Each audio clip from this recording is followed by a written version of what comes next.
नमस्कार. बुलेटिनच्या सुरुवातीला नजर टाकूयात काही ठळक बातम्यांवर. स्मार्ट मीटर बसवल्यास दिवसा वीज बिलावर 10% सवलत. मुख्यमंत्री देवेंद्र फडणवीस यांची घोषणा. गुंड खोक्या आणि टोळीने संपवले शिरूर तालुक्यातील शेकडो हरिण. प्राणी मित्रांचा आरोप. गुन्हाट गावात पोलिसांकडून गाडीच्या मोबाईलचा शोध. आरोपी दत्ता गाडेसह पुणे पोलिसांची टीम गुन्हाट गावात. आणि पश्चिम महाराष्ट्र देवस्थान समितीमधील भ्रष्टाचार बाहेर काढणाऱ्या तरुणांना धमकीचं पत्र. नमस्कार, मी साक्षी पांचाळ आणि आपण पाहताय न्यूज अनकट. हेडलाईन्स नंतर आता पाहूयात बातम्या विस्ताराने. स्मार्ट मीटर बसवणाऱ्या ग्राहकांना दिवसातील वीज वापरावर 10% सवलत देण्यात येणार आहे. तसेच आगामी 5 वर्षात वीज दर 24% कमी होतील, अशी घोषणा मुख्यमंत्री देवेंद्र फडणवीस यांनी शुक्रवारी विधानसभेत केली आहे. राज्यपालांच्या अभिभाषणाला उत्तर देताना मुख्यमंत्र्यांनी सांगितलंय की राज्यातील 70% घरगुती ग्राहक महिन्याला 0 ते 100 युनिट वीज वापरतात. त्यांच्यासाठी नवीन योजनेद्वारे घरावर सोलार पॅनल बसवण्यात येणार असून त्यांना येत्या काळात पूर्णपणे वीज बिल मुक्त करण्यात येईल. बीडच्या सतीश भोसले उर्फ खोक्या आणि त्याच्या टोळीने शेकडो हरणांचा बळी घेतल्याचा गंभीर आरोप वन्य प्राणी मित्र माऊली शिरसाट यांनी माध्यमांसमोर केलाय. शिरूर कासार तालुक्यामध्ये मोठ्या प्रमाणात हरणांचा वावर होता. मात्र हे सर्व हरिण आता कमी झाले असून शेकडो हरिण हे सतीश भोसले आणि त्यांच्या टोळीने संपवलेत. याचा तपास होऊन खोक्यावर वन्यजीव कायद्यानुसार कारवाई करावी अशी मागणी शिरसाट यांनी केली आहे. एवढ्या मोठ्या प्रमाणात हरणं आणि मोराची आणि सश्याची पण संख्या कमी झालेली. त्याचं कारण असं आहे की त्या ठिकाणी दिवसा ढवळ्या हरणाची शिकार केली जाते आणि हरणाची शिकार केल्याच्या नंतर त्या ठिकाणी कुठंही कोणालाही आडवा केला जात नाही किंवा कोणाची हिंमत होत नाही. दबक्या आवाजात त्याची फक्त चर्चा होती. आता आमच्यासारख्या प्राणी मित्रांनी थोडासा बोलण्याचा प्रयत्न केला तर आपल्याला म्हणजे पाहायला मिळत असेल की जे शिकारी करणारे लोक आणि जो त्यांचा मोरख्या आहे की फार मोठ्या गुंड प्रवृत्तीचा आणि गुंड आहे. त्या परिसरात त्याची शिरूर तालुक्यामध्ये एवढी दहशत आहे आणि त्याची संपूर्ण टोळी शेकडो हरणाचा वावर अगदी थवेचे थवे असताना हे हरणं कुठं गेले तर मला असं वाटतं हे हरणं यांच्या पोटात गेले की काय असं माझा संशय आहे. नेमकं कोण आहे, काय करतं, काय सगळी माहिती सगळ्याला माहिती आहे. सतीश भोसले आणि त्याची संपूर्ण टोळी. आपण पाहतोय त्यांचा मोरख्या कोण आहे, सतीश भोसले. मग आता त्याच्या अंगावरती सोनं, या गाड्या पाहून या तस्करीमधून बी मला काही एवढं त्याचं नॉलेज नाही, पण याची काही तस्करी, काही भाग, काही म्हणजे त्याची विक्री करून त्याचा पैसा जमा करून कदाचित एवढं मोठं सोनं गाड्या असू शकतात, काय सांगता येत नाही. स्वारगेट अत्याचार प्रकरणातील आरोपी दत्ता गाडेला काल पुणे पोलिसांनी त्याच्या गुन्हाट गावी आणून तपास केल्याची माहिती समोर आली आहे. दत्ता गाडे याच्या मोबाईलचा शोध घेण्यासाठी त्याला आणण्यात आल्याची माहिती मिळत असून पोलिसांकडून अतिशय गोपनीय पद्धतीने या प्रकरणाचा तपास करण्यात येतोय. याचाच एक भाग म्हणून आज दत्ता गाडेला त्याच्या गावी आणण्यात आलंय. आष्टी मतदारसंघाचे आमदार सुरेश धस यांचा कट्टर समर्थक सतीश भोसले उर्फ खोक्याभाई याचे अनेक कारनामे आता समोर येत आहेत. हा खोक्या किती क्रूर आहे याची माहिती आणखीन एका प्रकरणातून समोर आली आहे. त्याने काही दिवसांपूर्वी पोकलँड ऑपरेटर कैलास वाघ याचं अपहरण करून त्याला देखील बेदम मारहाण केल्याची घटना घडली होती. मारहाण झालेल्या व्यक्तीने स्वतः व्हिडिओच्या माध्यमातून ही माहिती दिली असून या प्रकरणी आता काय कारवाई होणार याकडे जनतेचं लक्ष लागलंय. सुरेश घरचे माणसं होते, जीव मारायचा प्रयत्न केला, त्याने जीव मारला नाही आणि डबल त्यांनी मला मारहाण केली, माझे पाय मोडले, सगळं केलं बरं का, आणि डबल त्यांनी मला जीव मारलं होतं. मग सुरेश घरचे माणसं होते, मला ते माहीत नव्हतं, मला ते अजिबात माहिती नव्हतं. हे शर्ट आहे माझ्या अंगात, माझं पॅन्ट बी आहे, हे तुम्ही ध्यान ठेवा. आणि सुरेश जर मग मला जीव मारायचं चाललं असतं, मी त्यांच्या कामावर गेलो, मला माझे पैसे बुडवले आणि डबल मी पैसे मागितले तर मला त्यांनी इथून दिलं. मला तुझ्या मशीन यायचं नाही, तुमच्या मशीनवर मला यायचं नाही आणि डबल ते म्हणे तुला मशीन घ्यावंच लागतं. मग त्याने मला इथून गावातून त्यांनी किडनॅप करून दिलं आणि डबल ती दाशी मारहाण केली. यासह बुलेटिन मध्ये एक छोटीशी विश्रांती घेऊयात. पाहत रहा न्यूज अनकट. ऐतिहासिक वारसा लाभलेला मराठ मुलूक महाराष्ट्र. या महाराष्ट्राला विविध रंगी छटा आहेत. साहित्य, कला, पर्यटन, नृत्य, भाषा, संत परंपरा अशा विविधतेने तो नटलेला आहे. हीच गौरवशाली विविधता जपत स्वरंग मराठी केवळ महाराष्ट्राच्या सांस्कृतिक संहितेपुरते मर्यादित न राहता समकालीन नवकल्पनांवर आधारित कार्यक्रमांद्वारे मराठी मनोरंजन विश्वात स्वतःची एक अनोखी जागा निर्माण करत आहेत.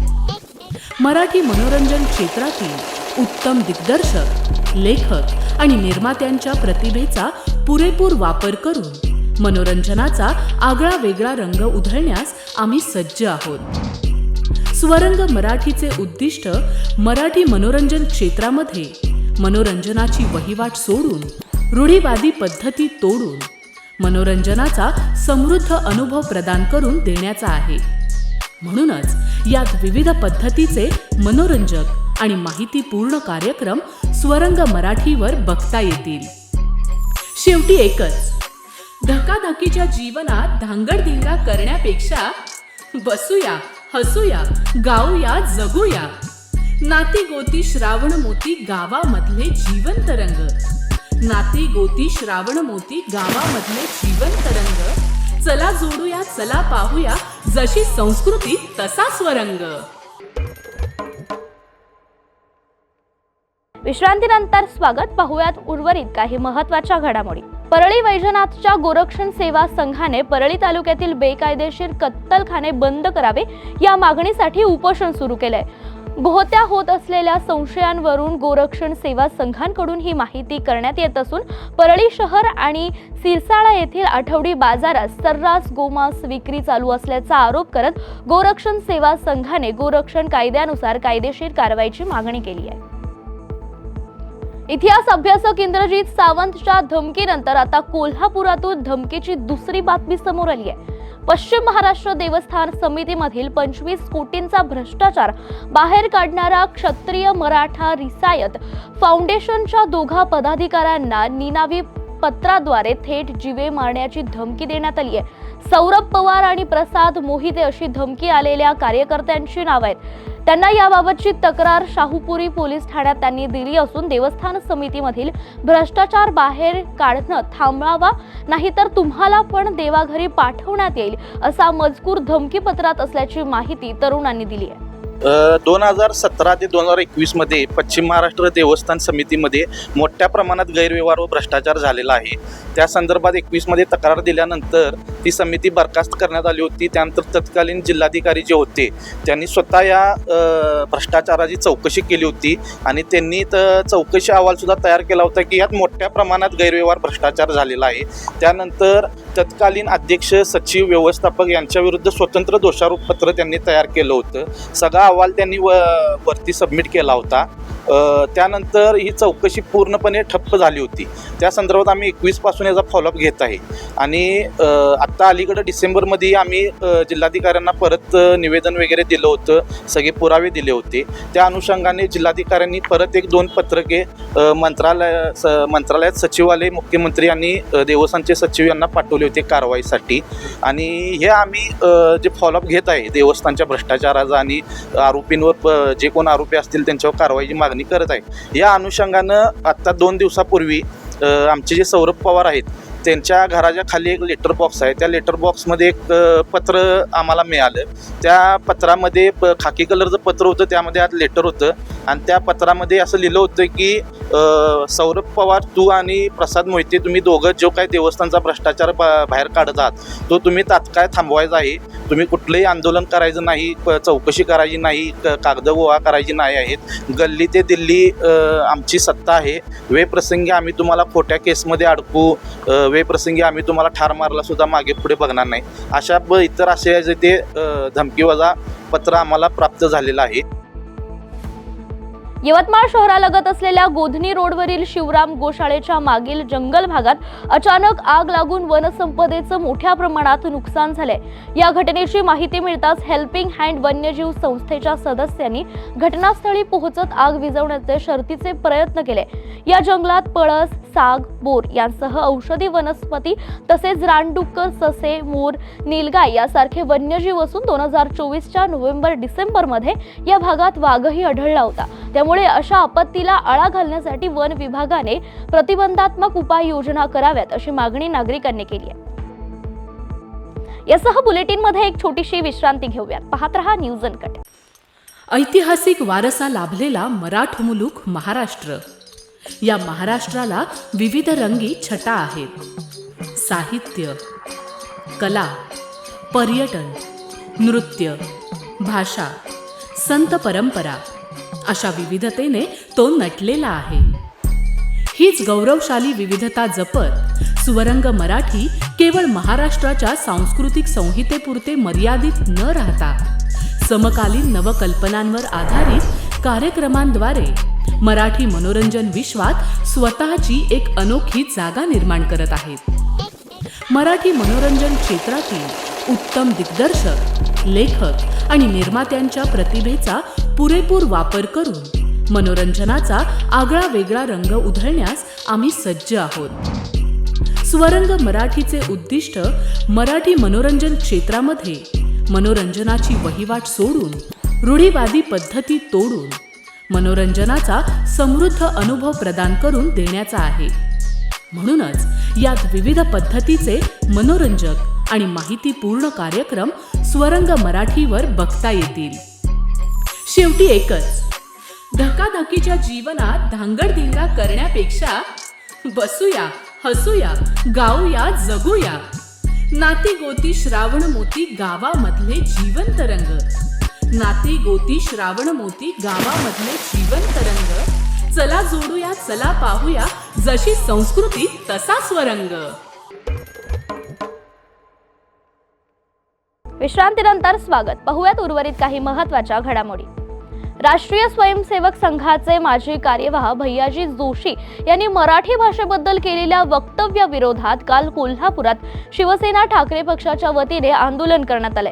मुंबईत मराठी भाषा आली नाही तर चालेल असं वादग्रस्त वक्तव्य भैयाजी जोशी यांनी काल केलं होतं. याच्याच निषेधार्थ शिवसैनिकांनी जोशी यांच्या पोस्टरला जोडे मारून निषेध व्यक्त केलाय. यावेळी कार्यकर्त्यांनी जोरदार घोषणाबाजी करत परिसर दणाणून सोडल्याचं देखील पाहायला मिळालं. भैयाजी जोशी नावाचं एक पात्र भाजपचं पिल्लू आहे हे सगळ्यांना माहीत आहे. म्हणजे महाराष्ट्रात आणि मराठीचं खच्चीकरण करण्यासाठी ही वेगवेगळी पात्र कोण निर्माण करते, या मागचा दिग्दर्शक कोण आहे तर आपल्याला माहिती आहे भाजपचं नेतृत्व आहे. या महाराष्ट्र तोडण्यासाठी, मुंबई तोडण्यासाठी आणि मराठीला कमी लेखण्यासाठी ही वेगवेगळी पात्र, मग ते सोलापूरकर असू दे, प्रशांत कोरडकर असू दे आणि आता हे भैया जोशी नावाचं पात्र बाहेर काढलेलं आहे. म्हणे काय तर महाराष्ट्रात मराठी बोलणं सक्तीचं नसावं आणि नाही आहे. अरे तुला मराठी काय माहिती आहे जोशी? महाराष्ट्रात तुला काय माहिती आहे? किती लोकांनी रक्त सांडलं महाराष्ट्र निर्माण करण्यासाठी. आणि तुमचं जे षडयंत्र आहे की मराठीचं खच्चीकरण करायचं, महाराष्ट्रातील थोर पुरुषांचं बदनामी करायचं, हे वेगवेगळे प्रकार जे चालू आहेत हे कशासाठी चालले तर महाराष्ट्र तोडण्यासाठी, मुंबई तोडण्यासाठी, मराठी माणसाचा अपमान करण्यासाठी. म्हणजे महाराष्ट्रातील प्रत्येक मराठी माणूस सावध आहे तुमच्या.